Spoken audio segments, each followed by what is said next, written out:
우리가 예수님을 따라 산다고 이야기를 합니다. 난 예수님을 따라서 살아야지. 예수님의 하신 그 길을 걸어야지. 라고 얘기하면서 예수님이 어떤 길을 걸어갔던가에 대해서는 우리는 정작 무관심이에요. 예수님은 사실은 십자가를 향해서 가셨던 분입니다. 여기에 주목할 필요가 있습니다. 다시 한번. 우리가 다 아는 사실이지만 예수님을 우리가 따라간다고 했을 때 예수님이 어디로 가시는가를 알아야 될 거 아닙니까? 예수님을 따라간다. 내가 엄마를 따라갈래 라고 했을 때는 그 엄마가 어디로 가든 무조건 따라가는 거 아니겠습니까? 하지만 그분을 따라간다고 얘기해 놓고 정작 그분을 따라가는 사람은 별로 없어요. 말로만 따라가는 거지. 십자가를 향해서 가신 예수님이 우리에게 보여주신 길은 성공과 권력과 위세와 명예의 길을 한사코 거부하셨던 것입니다. 그러나 우리는 성공과 권력과 위세와 명예의 길을 가기 위해서 노력을 해요. 우리는 어쩌면 예수님과 정반대의 길을 향해서 가면서 우리는 예수님을 따라 사는 사람이라고 말로만 이야기하는 것입니다.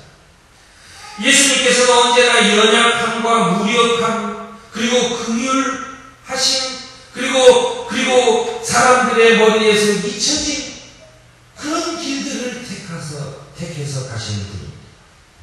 바로 그것을 오늘 성서는 가난한 자의 길이라고 이야기를 합니다. 그러므로 부자 대신 가난함, 그리고 권력 대신에 무력함, 그리고 인기 대신에 겸손한 섬김, 그리고 요란한 박수 대신에 조용한 충성을 택할 때에 우리는 성령 안에서 거듭나게 되는 것입니다. 어쩌면 이거는 불가능해 보일지도 모릅니다. 그러나 일단 우리가 믿음의 발을 디디기만 하면 어떤 강요나 그 다음에 억지스러움이 없이 아주 자연스럽게 우리 눈앞에 가난한 자의 길이 눈에 띄게 됩니다. 새로운 눈이 띄어지게 되는 것입니다. 바로 그것이 믿음의 시작입니다. 세상의 기준이 아닌 하늘의 기준으로 보았을 때의 가난함입니다.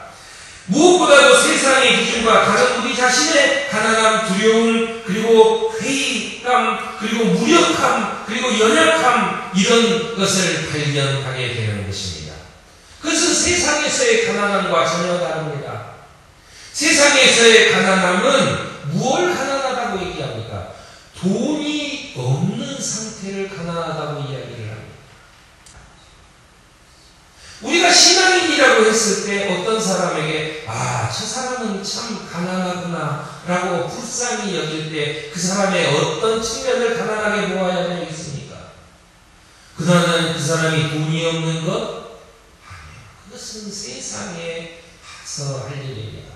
우리가 보는 것은 그 사람의 영적인 가난함을 보아야 합니다. 그러므로 어떻게 됩니까? 세상에서는 권력을 가지고 세상에서는 많은 부를 가지고 떵떵거리고 산다 하더라도 그 사람이 영적으로 가난하다면 우리는 불쌍히 보아야 하는 것입니다. 지난주에 우리 장로님들 설교하시면서 이런 얘기를 했었습니다. 배를 타고 건너가다가 그 철학자가 사공에게 이야기를 합니다. 자네는 사서 상경을 아는가? 모릅니다. 왜 사나? 세상 그것도 모르고. 자네는 그럼 자식한테 물려줄 재산이 있는가? 저는 없습니다. 아이고 왜 사나? 그 사람을 혀를 찔끔 치면서 그 사람을 불쌍히 여겨요. 근데 강의 중간쯤 배가 다다랐을 때 파도를 만나서 배가 흔들리기 시작하고 이제 곧 배가 뒤집힐 지경이 되면 어떻게 됩니까? 그 사람이 사서삼경을 읽은 것, 박사학위를 딴 것, 돈이 많은 것, 그게 중요하겠습니까? 물에 빠지면 말이죠. 수영 못하는 사람은 다 죽는 겁니다. 영적인 것이 기준이 되면 영적으로 가난한 사람들, 불쌍하게 생각해야 하는 것이 바로 우리의 현실입니다. 때문에 우리는 봉사를 중요하게 생각합니다. 왜냐하면 우리가 봉사를 통해 성령을 발견할 수 있기 때문입니다. 우리에게 이미 활동하고 계시는 성령의 사역을 돕는 재미라고 하는 것은 정말 크고 아름다운 그런 재미입니다.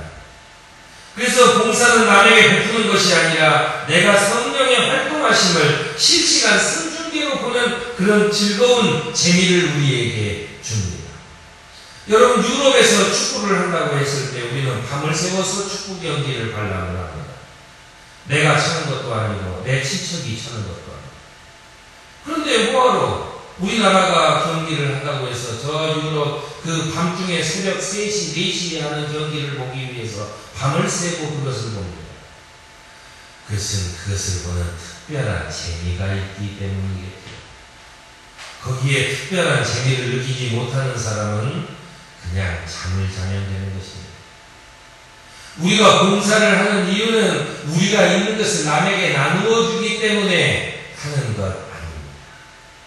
우리가 봉사를 하는 이유는 우리의 이웃에게서 이미 우리보다도 먼저 그 이웃 속에서 활동하는 성령님의 역사를 우리가 확인할 수 있기 때문에 그것 때문에 봉사를 하는 것입니다.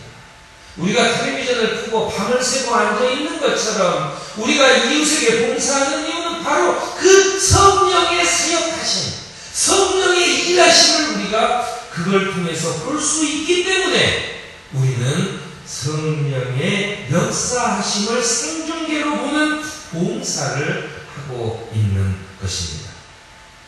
그러나 이 모임이 상속자 모임이라고 하는 것입니다. 무엇을 상속받는 것입니까? 바로 하나님의 그 권세를 상속받는 상속자의 모임이라고 하는 것입니다. 예배소서 1장 12절부터 보니까요. 바울은 우리에게 상속자를 이야기하면서 너희가 상속자다라고 하는 말은 한 번도 해본 적이 없어요.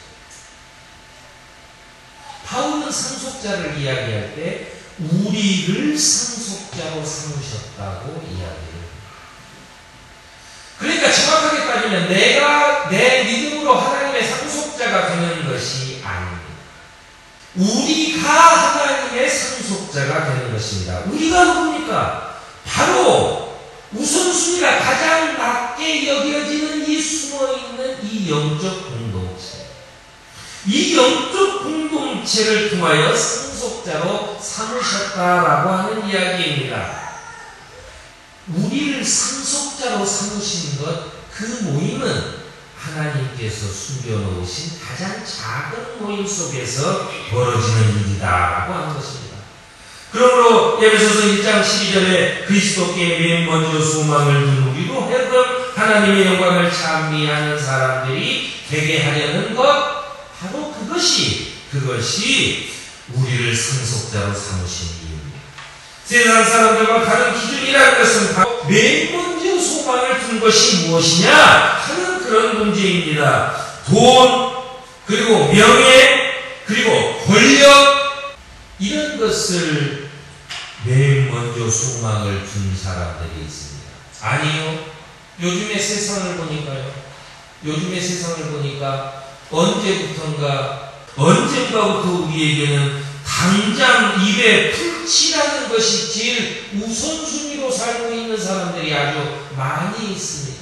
우리의 맨 먼저 소망이라고 하는 것은 여러분 입에 풀칠하는 것보다 더 앞장선 소망이어야 합니다. 우리는 어쩌면 기도하면서 내가 지금 당장 풀칠할 것이 있어야 우리 가족들이 같이 살고 하나님께 11조도 드릴 거 아닙니까? 라고 이야기를 할지도 모릅니다. 여러분의 맨 먼저 소망은 무엇입니까? 오늘 그리스도 주님께 맨 먼저 소망을 둔 사람으로 살기로 결단하는 여러분이 되시기를 주의 이름으로 축원합니다.